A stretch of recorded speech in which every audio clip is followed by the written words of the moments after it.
Znajdź pracę w USA, a wiza jakoś się ogarnie. Jeśli w 2026 roku nadal słyszysz to od rekrutera albo od znajomego, który zna kogoś w Google, to od razu odpal czerwoną syrenę i uciekaj.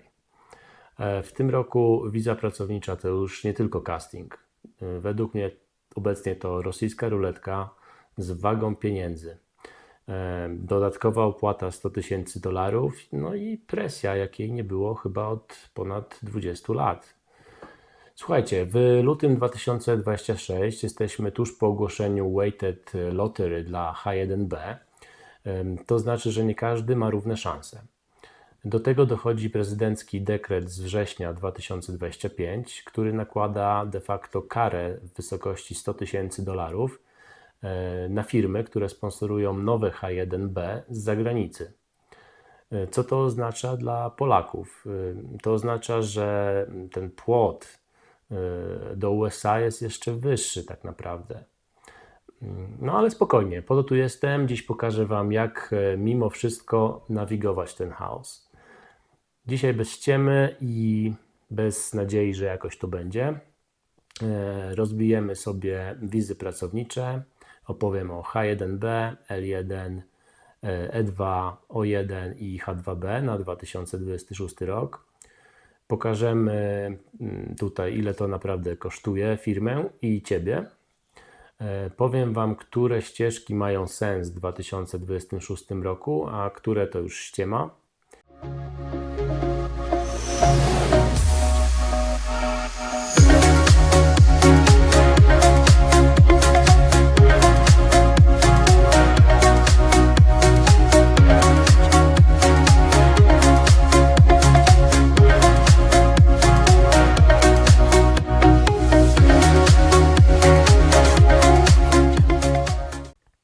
Ale zanim przejdziemy dalej, mam do Ciebie prośbę.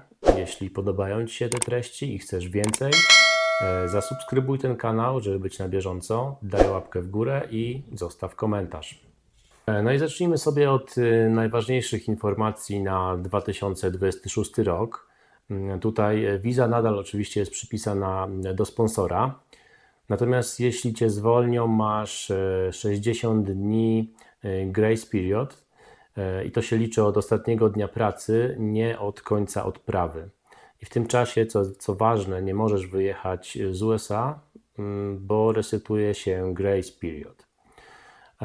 No i co? I nowy pracodawca musi zrobić transfer i to nadal kosztuje między 5 a 15 tysięcy dolarów i trwa około między 2 a 8 miesięcy. Ja tu w dalszej części filmu też będę podawał takie średnie czasy i to będzie oznaczało, że ten czas może być zarówno krótszy troszkę, jak i troszkę dłuższy. Co oprócz tego? No, jest nowa bomba, bym powiedział.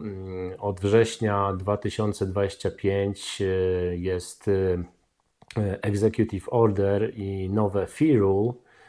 No i za każdą nową petycję H1B składaną spoza USA firma płaci dodatkową opłatę w wysokości $100,000. Dokładnie, $100,000 jednorazowo. Jak się w związku z tym zachowują firmy? Co chyba oczywiste, firmy wolą ludzi, którzy są już w USA, albo transfery na wizie L1, ewentualnie O1. No i to zmienia kompletnie całą grę. Więc wyobraźcie sobie, macie super ofertę z Doliny Krzemowej, pensja $150,000 rocznie, ale jesteście w Polsce. No i co? I teraz firma musi wyłożyć ekstra $100,000 na rządową opłatę. No i dla takich małych startupów, których jest pełno w Dolinie Krzemowej, to jest zabójcza kwota. Dla wielkich korpo, no może, ale tylko jeśli jesteś naprawdę unikalny. No i to nie jest żart, to prezydencki dekret, który ma chronić Amerykanów, a w praktyce dla nas, Europejczyków, to mur wyższy o $100,000. Omówmy sobie w takim razie dokładniej wizę H1B. Jest to najpopularniejsza wiza dla techu, ale w 2026 roku to już nie ta sama zabawa. Zawody, jakie obejmuje, to m.in. software engineer, data scientist, ML engineer, cloud architect, nie wiem, lekarze specjaliści. To tak pokrótce między innymi, jakie zawody mogą się o tą wizę ubiegać. Wymogiem jest licencjat minimum lub równoważny stopień. No i praca musi wymagać właśnie tego papieru, że tak powiem. Jak wygląda loteria, bo jest to wiza, którą się dostaje na podstawie loterii. Więc loteria w 2026 roku nie jest już płaska, czyli te szanse były na poziomie 20-25% poprzednio. Teraz od 2025 roku w zasadzie obowiązuje weighted selection, czyli im wyższy wage level, tym większe szanse. No i o co tutaj dokładnie chodzi? Level 1 to jest praca taka junior, entry level i tutaj mamy szansę między 12 a 18% na wylosowanie. Później mamy level 2, tutaj szanse między 28 a 35%. Następnie level 3, 45-52% szans. No i level 4 to jest level senior, principal i tutaj jest szanse między 58% a 65%, czyli najwyższe szanse na wylosowanie tej wizy. Jak wyglądają realne koszty? Standardowo, tak jak było, to jest opłata między 8 a 15 tysięcy dolarów. No ale o czym wcześniej wspominałem, mamy te 100 tysięcy dolarów, jeśli ty jesteś poza USA i to nowa petycja, a nie transfer. Czyli realny koszt dla firmy, jeśli jesteś poza USA, to między 110 a 120 tysięcy dolarów na głowę. Jeśli chodzi o ważność tej wizy, jest ona wydawana na 3 lata z możliwością przedłużenia na kolejne 3, czyli maksymalnie 6 lat. Na wizie H1B może jechać z Tobą Twój małżonek, natomiast jeśli chodzi o autoryzację pracy dla małżonka, jest ona możliwa tylko jeśli I-140 jest zatwierdzony. No i w praktyce to trwa bardzo długo. No i teraz przykład. Jeśli jesteś takim, powiedzmy, mid-level deweloperem, masz, nie wiem, 3 lata doświadczenia, Twoja oferta to jest, powiedzmy, level 2, pensja 120 tysięcy dolarów. Tutaj zawsze w Stanach są podawane pensje na rok. No to szansa na wylosowanie, jak wcześniej mówiłem, to jest około 30%, ale jeśli jesteś senior z 8 latami doświadczenia, level 4 w tym przypadku, pensja około, no tutaj się zaczynają od 200 tysięcy dolarów, no to Twoje szanse skaczą do 60%. Więc to nie los, tylko system, który w tym momencie faworyzuje high skill. Jaki z tego wniosek? No jeśli jesteś juniorem na tej właśnie entry level pozycji, według mnie wiza H1B obecnie nie ma sensu. Chyba w tym momencie lepiej by było iść na studia w Stanach. Przejdźmy teraz do wizy L1. Według mnie w 2026 roku jest to nadal najbezpieczniejsza droga dla Polaków do podjęcia pracy w Stanach Zjednoczonych. Ja osobiście nazwałbym tą wizę królową wiz. Teraz jakie mamy rodzaje wizy L1? Są 2 rodzaje. Pierwszy z nich to jest wiza L1A. Jest ona wydawana dla menadżerów. To są stanowiska executive. Wiza jest wydawana na 3 lata z możliwością przedłużenia do lat 7.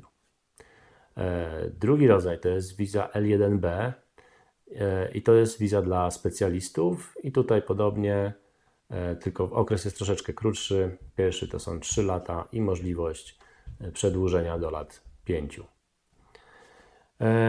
No i co jest najważniejsze w 2026 roku, jeśli chodzi o tą wizę, to to, że nie ma tutaj loterii. Brak dodatkowej opłaty w wysokości 100 tysięcy dolarów. No i co jest według mnie super ważne i jest super udogodnieniem, to to, że małżonek, który wyjeżdża na wizie L2 w tym przypadku, ma automatyczne prawo do pracy w Stanach Zjednoczonych. A co jeszcze lepsze, nie jest on przypisany do konkretnego pracodawcy, czyli może podjąć tą pracę u kogo będzie chciał po prostu. Jakie są najlepsze ścieżki do tej wizy? Ścieżki są różne. Przede wszystkim ważne jest to, żeby mieć rok doświadczenia, rok pracy w polskim oddziale firmy z USA. I po tym roku możemy ubiegać się o transfer, jeśli pracodawca będzie chciał nas przetransferować do oddziału w Stanach Zjednoczonych. Koszt wizy L1 waha się między 4 a 12 tysięcy dolarów i co ważne, zawsze jest to koszt po stronie firmy. Ty nic nie płacisz. Dlaczego mówię, że L1 to królowa wiz? No, przede wszystkim dlatego, że omija cały ten bullshit związany z loterią i z opłatą w wysokości 100 tysięcy dolarów. No to jest podstawa. Jeśli masz rok doświadczenia w polskim oddziale międzynarodowej firmy, możesz być przeniesiony.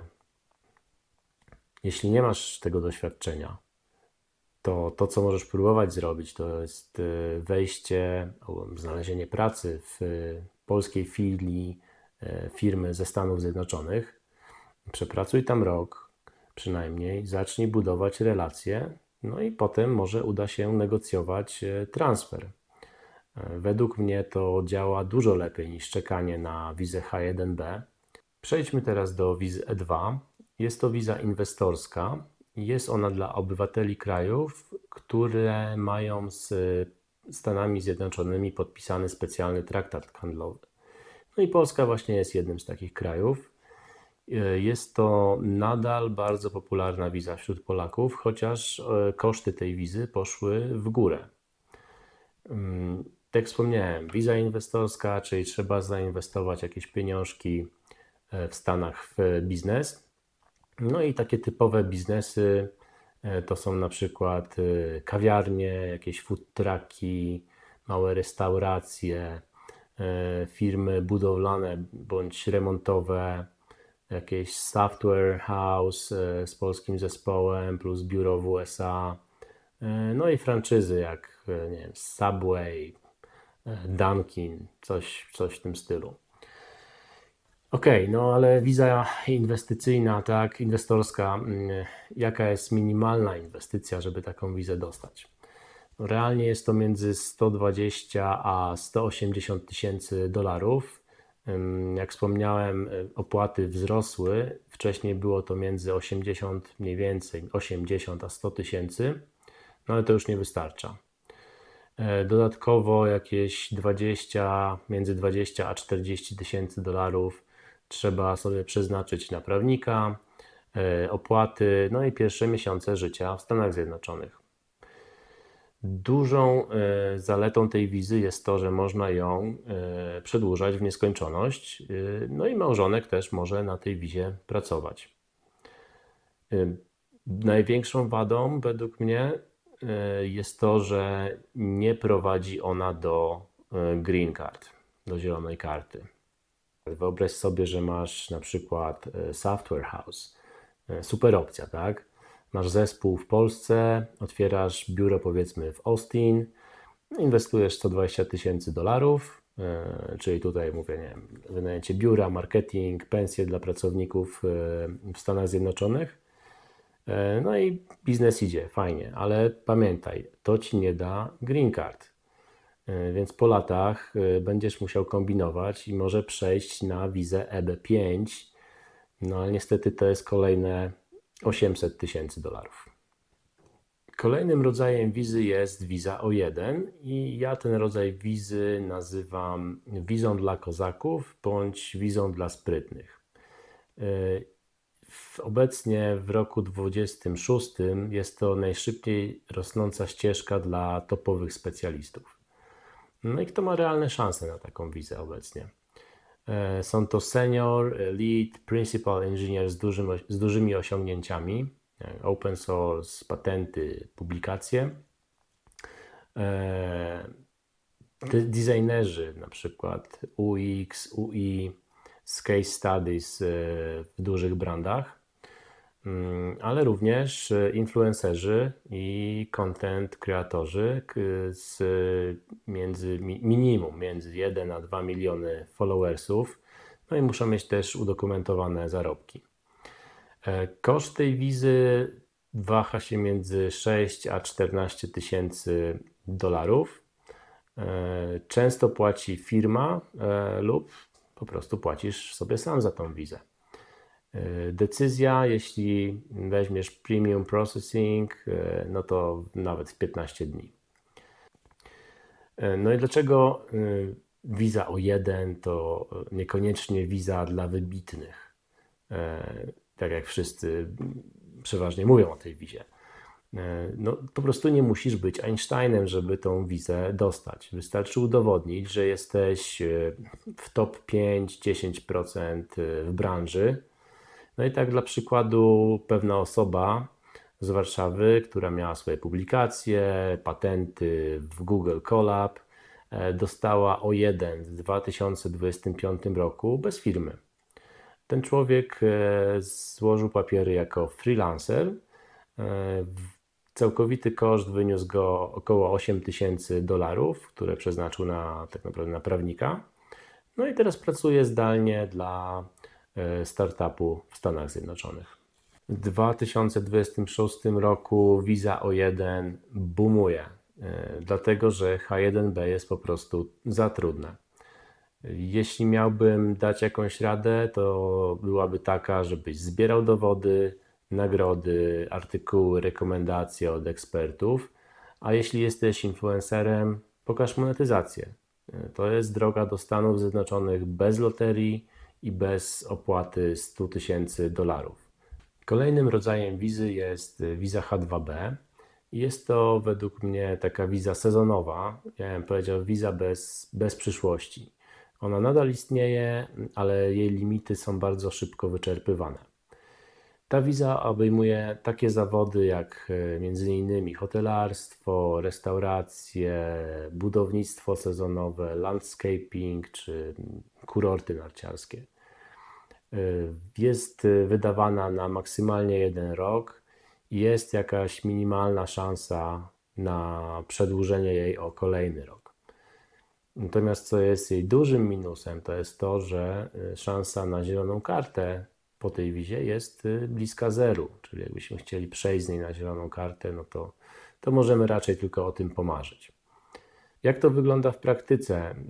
Podam taki przykład. Jedziesz powiedzmy na sezon do Colorado i pracujesz jako kelner. Zarabiasz 20-30 dolarów na godzinę, dodatkowo dostajesz na to tipy. No i twój koszt to jest 2000 dolarów na bilety i papiery, no ale po sezonie wracasz do domu. Co nowego w 2026 roku odnośnie tej wizy, to jest to, że jest więcej wiz dla sektorów krytycznych i tutaj mam na myśli hotelarstwo i produkcję. Więc jeśli masz doświadczenie, aplikuj przez agencję. Ale ostrzegam, to jest ciężka praca, często w małych miasteczkach, więc ja bym nie budował na tym planu na życie w USA. Omówiłem już wszystkie rodzaje wiz, dlatego teraz podaję Wam tutaj zestawienie tych wiz w tabelce. Także tutaj możecie sobie zobaczyć, jaka jest szansa na każdą z wiz, jaki jest mniej więcej koszt, czy Wasz współmałżonek może pracować, czy jest to dobra droga do zielonej karty, no i dla kogo ta wiza jest najlepsza. Żeby nie było tak kolorowo, to powiedzmy sobie też o kosztach życia w Stanach Zjednoczonych. No i powiedzmy, że dostajesz ofertę na 150 tysięcy dolarów, co według mnie nie jest fortuną. No i dostajesz pracę albo w Seattle, albo w Bay Area, albo w New York City. No i przy tych 150 tysiącach po podatkach zostaje Ci na rękę około między 8,5 a 9,5 tysiąca. No to musisz pamiętać, że jeszcze musisz odjąć pieniążki na czynsz, bo musisz wynająć jakieś mieszkanie. No i w takich większych aglomeracjach to jest koszt między 2,800 a 4200. Ja obecnie jestem w małym miasteczku w Nevadzie i wynajmowałem dom o powierzchni około 200 metrów i czynsz kosztował mnie $2300 miesięcznie. Do tego musisz dodać koszt ubezpieczenia zdrowotnego. Jeśli nie wynegocjujesz sobie z pracodawcą, że on ci pokryje ten koszt, no to będzie on mniej więcej oczywiście, to może się wahać od firmy do firmy, to znowu zależy jakie firma ma ubezpieczenie, no ale tutaj bym przyjął minimum $500 miesięcznie. Do tego dojdzie jedzenie, do tego dojdzie auto, benzyna, czyli jakieś pewnie 1500 do 2000. No i co? I nagle okazuje się, że zostaje Ci w portfelu między 2 a 4 tysiące dolarów takiej wolnej gotówki, tak? Także to trzeba wziąć pod uwagę, bo w tym wypadku według mnie, jeśli się mylę, to napiszcie w komentarzu, ale według mnie w Warszawie przy 18-22 netto często żyje się wygodniej po prostu. Mówię o tym dlatego, że wydaje się niektórym, że jak dostaną 120 tysięcy dolarów rocznie, czy 150 w Stanach, to nie wiadomo jakie pieniądze. No ale no niestety tak nie jest. Te koszty życia są tutaj wysokie. Będę powoli przechodził do podsumowania tego filmu. Chciałem powiedzieć, że w 2026 roku wiza pracownicza według mnie to już nie jest marzenie. To jest bardzo droga i ryzykowna przepustka do Stanów Zjednoczonych. I chciałem podkreślić coś, czego wcześniej nie powiedziałem w tym filmie. Weźcie pod uwagę to, że jak wyjeżdżacie na wizę pracowniczą, która jest sponsorowana przez pracodawcę, czyli H1B bądź wiza L1, A2B, to nie możecie zmienić tego pracodawcy. Czyli jeśli traficie w środowisko, które nie będzie Wam pasowało, będziecie mieli, powiem lekko, słabego szefa, no to niestety jesteście na niego skazani, dopóki albo nie podejmiecie decyzji o tym, że wracacie do Polski, albo nie dostaniecie zielonej karty. Jeśli miałbym ustawić wizy w takiej kolejności od najlepszej do najgorszej pod względem realnych ścieżek do Stanów Zjednoczonych, to na pierwszym miejscu umieściłbym wizę L1 przez korporację. Na miejscu drugim powiedziałbym, że byłaby to wiza O1, jeśli jesteś naprawdę top. Kolejne miejsce to wiza E2. No i tutaj jeśli masz kapitał, i na czwartym miejscu umieściłbym wizę H1B, ale jeśli jesteś w tym wyższym levelu. A co jeśli nie pasuje Wam żadna z opcji, którą dzisiaj omówiłem? No w tym wypadku można pomyśleć o studiach w USA. Jest taka wiza na przykład F1. Kolejną opcją będzie wiza EB5, czyli zielona karta. To się wiąże z inwestycją, ale jest to inwestycja minimum 800 tysięcy dolarów. No i to jest akurat temat na kolejny odcinek z tej serii. Jeśli podobał Wam się dzisiejszy odcinek, to koniecznie subskrybujcie kanał, zostawcie łapkę w górę i napiszcie w komentarzu jeden z rodzajów tej wizy odpuszczam w 2026 roku i napiszcie w jednym zdaniu dlaczego. Jeśli macie jakieś pytania, zamieśćcie je również w komentarzach. Na sensowne pytania będę odpowiadał przez najbliższe 48 godzin. No i do zobaczenia w kolejnym odcinku. Powodzenia i do usłyszenia. Cześć!